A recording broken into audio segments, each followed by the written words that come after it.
Ministerio del Interior.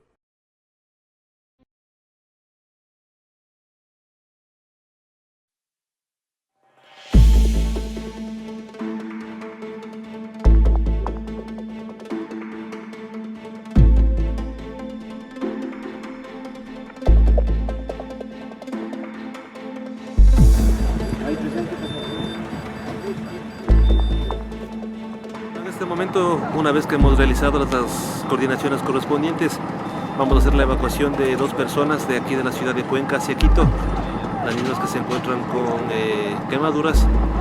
El personal médico se encuentra ya aquí listo para la actividad y mientras tanto hacemos la coordinación para el ingreso de las ambulancias y hacer el traslado de los pacientes. Esta labor es muy importante en virtud de que el servicio que nosotros prestamos a toda la ciudadanía, a nuestros compañeros policías, nos permite obtener el lado social y por ese espacio permanecer también en contacto con todas las personas.